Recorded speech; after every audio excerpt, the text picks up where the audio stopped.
Bismillahirrahmanirrahim. Assalamualaikum warahmatullahi wabarakatuh. Nama saya Saida Zahra dari DSM 4801 dan saya akan menjelaskan tentang tauhid, makrifat dan takdir sebagai barometer hidup. Kita langsung ke slide selanjutnya ya. Nah, tiga konsep penting dalam Islam adalah tauhid, makrifat dan takdir. Konsep-konsep ini saling terkait dan dapat digunakan sebagai metrik untuk menilai kualitas hidup seseorang. Tauhid yaitu meyakini keesaan Allah menjadi dasar kehidupan. Makrifat atau pemahaman mendalam tentang Allah memberikan jalan dan tujuan.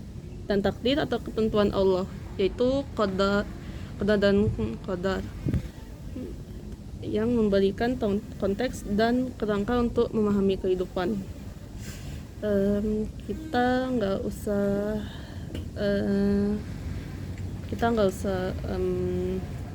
menjelasin yang terlalu panjang ya. Kita langsung ke slide selanjutnya. Yang pertama-tama tauhid. Tauhid adalah keyakinan atau keesaan Allah yang menjadi dasar dari seluruh ajaran Islam. Tauhid bukan hanya tentang keimanan secara verbal, tetapi juga manifestasi dalam tindakan dan sikap sehari-hari. Penerapan tauhid dalam kehidupan sehari-hari mencakup berbagai aspek seperti jujur, amanah, sabar, dan menghargai orang lain. Nah, terdengar familiar kan? Karena inilah empat sifat wajib Nabi dan Rasul: jujur, amanah, sabar, dan menghargai orang lain. Kita langsung ke selanjutnya ya. Nah, ajaran tauhid membahas setidaknya tiga hal dasar. Yang pertama, ilahiyat. Ilahiyat ini yang mencakup hal-hal yang berkaitan dengan Tuhan, seperti sifat-sifatnya, tindakannya, dan hubungannya dengan hamba-hambanya. Yang kedua, nubuat, yang mencakup hal-hal yang berkaitan dengan para nabi yang diutus oleh Allah Subhanahu wa taala kepada seluruh umat manusia untuk menyampaikan syariatnya kepada mereka.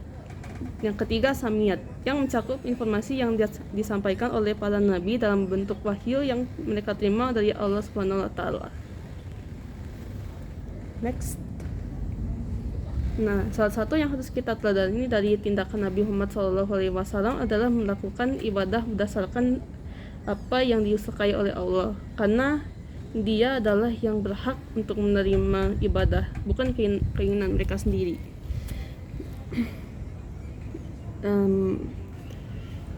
Salah satunya sebuah dialog ringan yang terjadi antara beliau dengan Ummul Mukminin Aisyah radhiyallahu anha.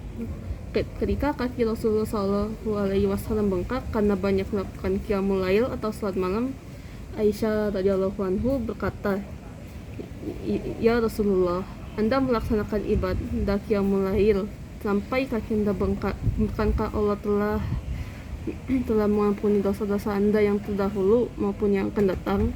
Rasulullah SAW menjawab tegas, "Tidak patutkah aku menjadi seorang hamba yang pandai bersyukur?" Nah, dari dialog sederhana ini menjelaskan bahwa karena Allah menyukai hamba-hambanya yang pandai bersyukur, Rasulullah SAW melakukannya tanpa memperhatikan bahwa kakinya bengkak karenanya. Tapi ini bukan berarti harus ikut-ikutan ya. Takutnya nanti ya kakinya bengkak, nggak bisa jalan lagi.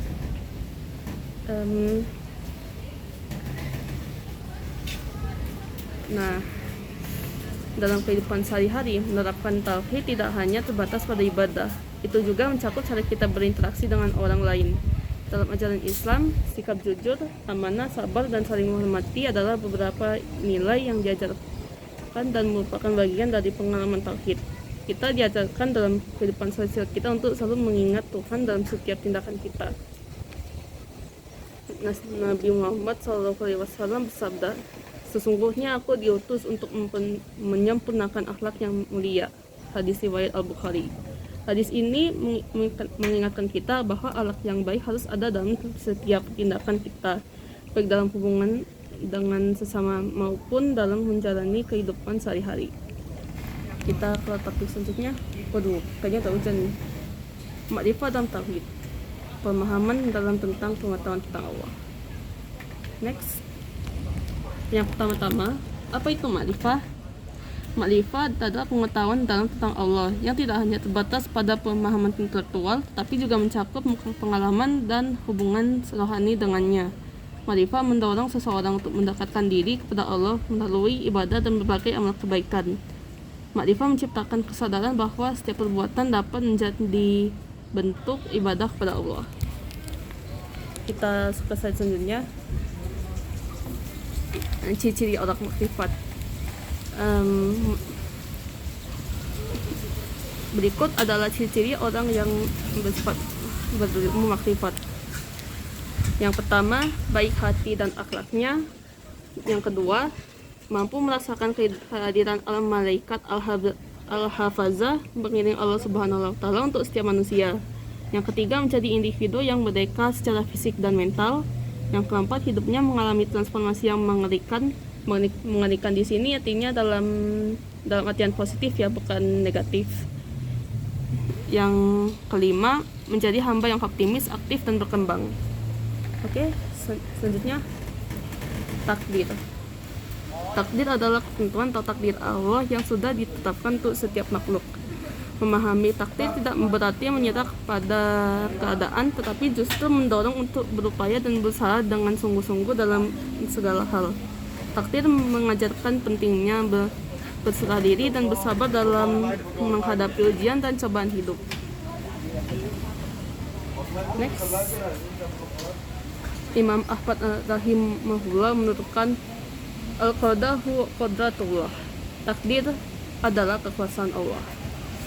Pernyataan ini serupa dengan apa yang disampaikan Abu Al-Wafa. Sungguh, pengingkaran terhadap takdir merupakan pengingkaran bahwa Allah kuasa untuk menciptakan, mencatat, dan menetapkan perbuatan-perbuatan hamba.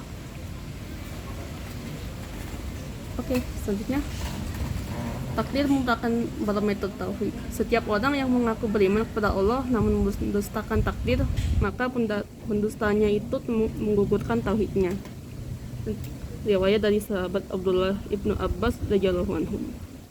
Oleh karena itu, seseorang yang percaya pada takdir pada hakikatnya telah mengenal Allah. Sedangkan seseorang yang tidak percaya pada takdir justru melakukan kesalahan dalam tauhid.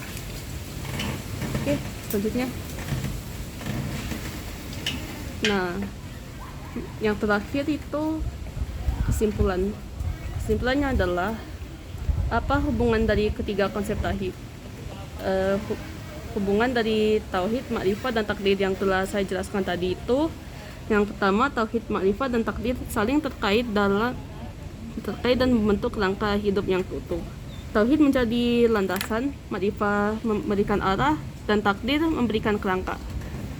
Dengan memahami dan mengamalkan ketiga konsep ini, seseorang dapat mencapai kehidupan yang lebih bermakna dan bahagia, baik di dunia maupun di akhirat.